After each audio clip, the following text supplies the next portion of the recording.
You know the exciting feeling when you just made a new friend that is a therian like you? That is very exciting, honestly, like, seriously.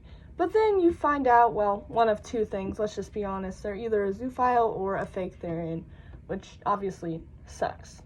So here we have a list of signs that your friend might not be so real. And of course, for all of these, hear me out. Don't take all of it to heart.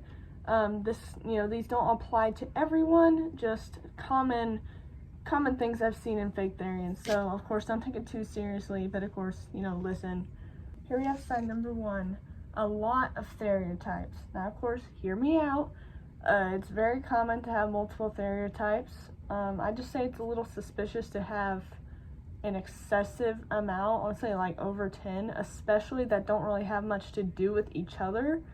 That just has always really kind of put me off, and of course, not blaming anyone, but that can definitely be a sign that someone may be fake. Number 2, common stereotypes. Now, of course, hear me out. I feel like there's a lot of wolf and calico cat therians. I don't know why. Obviously a lot of wolves seem to be dying. Of course, not everyone has a past life, but I just find it very weird that a lot choose wolves and calico cats specifically, and I don't think a lot of those people are 100% honest. That's just a little weird.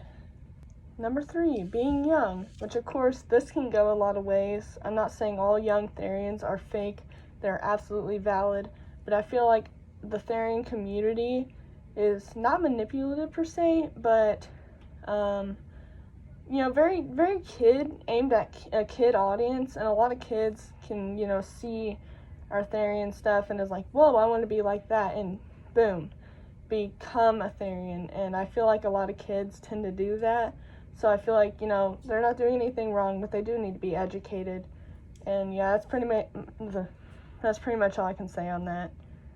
Number 4, expressing oneself a little too much or being really popular.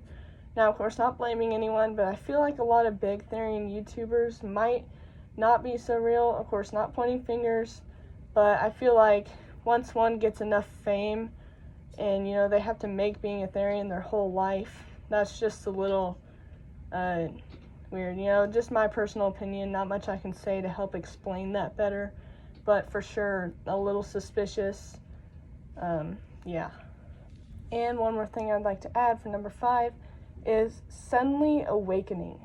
I know this is a bit hard to explain, but maybe just realizing that you're a therian one day without doing any research is, just kind of a little odd.